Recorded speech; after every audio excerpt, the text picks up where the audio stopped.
The New York Times writes Putin remains silent on crash of plane linked to mercenary leader. Yevgeny V. Prigozhin, who led a brief mutiny in June, was listed as a passenger on a plane that crashed. There was no confirmation that he had died, and Russian officials including President Vladimir V. Putin did not comment on the incident. A day after the jet crashed in a field between Moscow and St. Petersburg, the Russian leader and top Kremlin officials have made no mention of the fate of Mr. Prigozhin, the founder of the Wagner private military group who staged a brief mutiny against Russia's military leadership in June, in one of the most dramatic challenges to Mr. Putin's rule in decades. Russian state news media have instead heaped attention on the BRICS summit in Johannesburg, where Mr. Putin gave a brief speech via video link welcoming new members of the group of emerging economies but offered no comment on the events in Russia. The Washington Post writes Republican rivals clash sharply in combative debate with no Trump. Trump's decision to skip the event, a choice that highlighted his commanding polling lead, left him without a defense over 2 hours that marked the official start of the nomination battle. His biggest consolation came when all but one of the candidates on stage raised their hands to signal they would support Trump if he won the nomination and was convicted of a crime in a court of law. Trump has been indicted 4 times and faces 91 criminal charges and will surrender in Georgia on Thursday. USA Today writes, "The elephant not in the room, 5 takeaways from a Republican debate with no Donald Trump."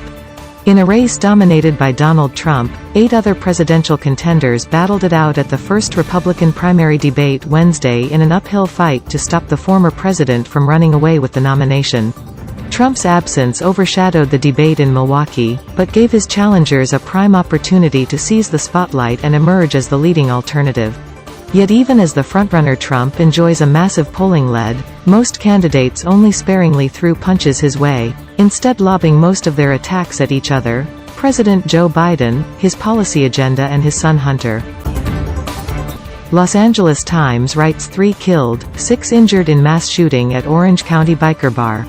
A gunman killed 3 people and 6 were taken to hospitals after a shooting Wednesday night at a landmark biker bar in Trabuco Canyon, according to the Orange County Sheriff. The gunman was also killed, the Sheriff's Department posted on social media. Sheriff's officials received a 911 call just after 7 p.m. about the shooting at the Cook's Corner Bar on Santiago Canyon Road. The first deputies arrived within 2 minutes.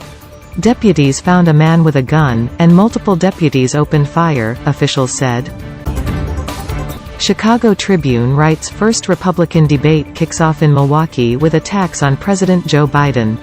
Nearly all of the Republican presidential candidates vying to be the leading alternative to frontrunner Donald Trump said they would support the former president if he is the party's nominee even if he is convicted in a court of law as they gathered for the first primary debate.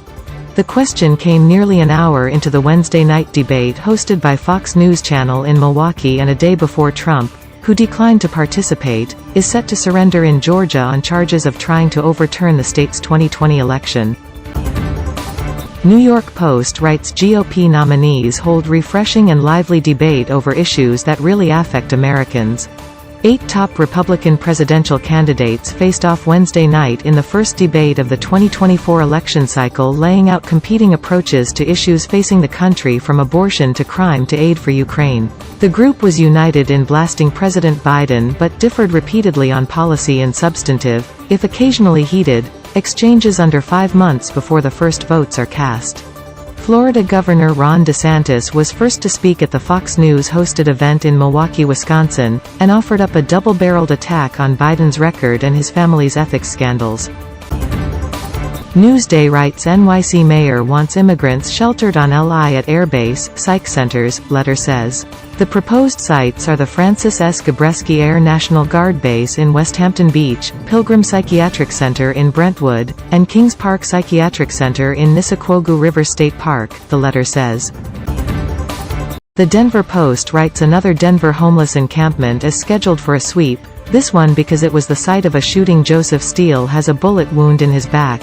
An injury he suffered while shielding his sister from gunfire on Monday afternoon inside the tent they shared in the homeless encampment near the corner of East 18th Avenue and Logan Street east of downtown Denver. My training saved me and my sister, 28-year-old Army veteran who has been unhoused on the streets of Denver for the last 2 years.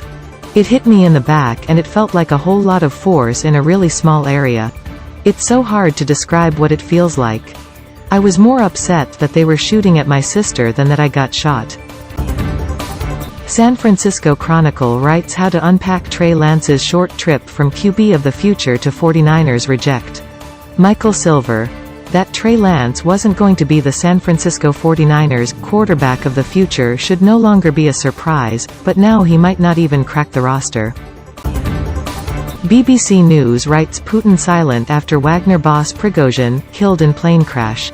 France has said there are reasonable doubts about the cause of the plane crash that presumably killed Yevgeny Prigozhin. We don't yet know the circumstances of this crash. We can have some reasonable doubts, government spokesman Olivier Véran told France 2 Television, AFP reported.